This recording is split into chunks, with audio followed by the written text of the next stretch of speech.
Hello guys, welcome to Karthik creations. అసలు మనం బోనాల పండుగ ఎందుకు జరుపుకుంటాం తెలియదు కదా. ఈరోజు వీడియోలో నేను ఫుల్ డీటెయిల్స్తో చెప్పబోతున్నా. ఈ వీడియో చాలా ఇంట్రెస్టింగ్గా ఉండబోతుంది. Watch till end, don't skip it, stay tune.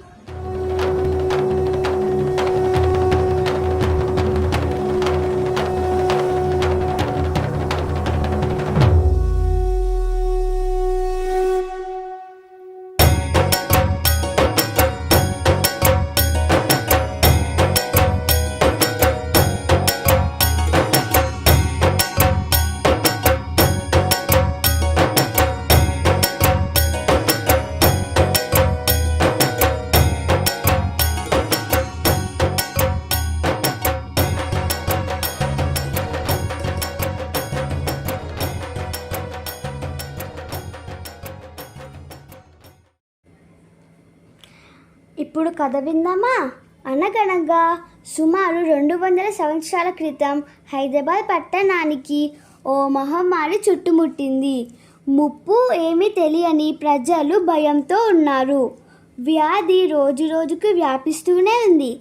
ఆ సమయంలో ఉజ్జయినిలో ఉండే తెలంగాణ సైనికులు అక్కడి మహాకాళి దేవి ఆలయంలో అమ్మవారిని ప్రార్థించారు. అమ్మా, మా ఊరిని రక్షించు. నీ ఆశీర్వాదంతో మా ఊరు బ్రతుకుతుంది. మేము భద్రంగా తిరిగి వచ్చాక నీకు బోనం సమర్పిస్తాము. అనుకోకుండా అదే ఏడాది చివరికి వ్యాధి నశించిపోయింది. ప్రజలు ఊపిరి తీసుకున్నారు. సైనికులు హైదరాబాద్కి వచ్చి ఉజ్జయిని మహాకాళమ్మ ఆలయాన్ని నిర్మించి అద్భుతమైన వ్రతంగా బోనాలను ప్రారంభించారు. అప్పటి నుంచి ప్రతి ఆషాఢ మాసంలో భక్తులు అమ్మవారికి బోనాలు సమర్పిస్తూ వస్తున్నారు.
బోనాల కథని చాలా ఇంట్రెస్ట్గా విన్నారు కదా.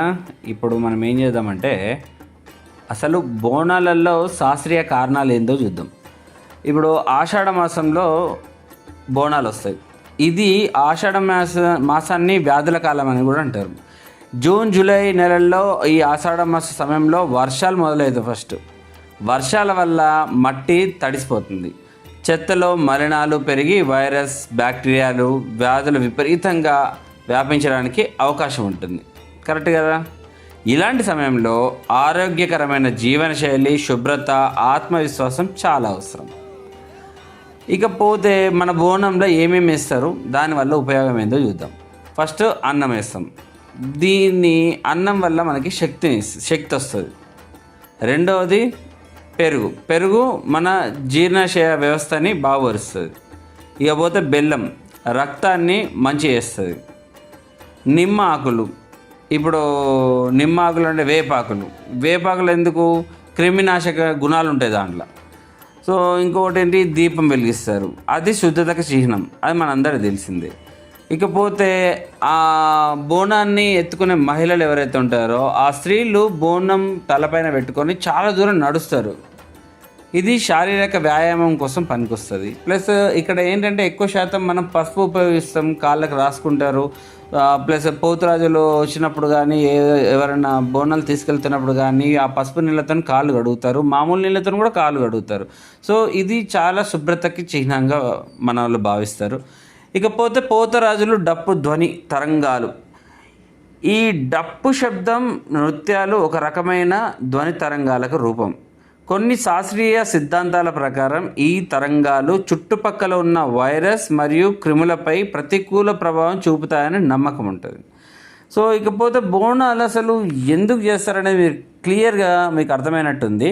ఇంకొంచెం చెప్పాలంటే బోనాలు అనేవి భయాన్ని పోగొట్టే ఒక మనోబల కార్యక్రమం. ప్రజలు అమ్మవారిని భక్తితో చూస్తూ కలిసికట్టుగా వేడుకల్లో పాల్గొనడం వల్ల మానసిక స్థిరత్వం, ధైర్యం, ఆనందం లభిస్తుంది. ఇది మానసిక ఆరోగ్యానికి చాలా చాలా మంచిది.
విన్నారు కదా మనం బోనాలు ఎందుకు జరుపుకుంటామో. ఇలాంటి మరెన్నో వీడియోస్ కోసం like, share and subscribe to Karthik Creations. Bye bye.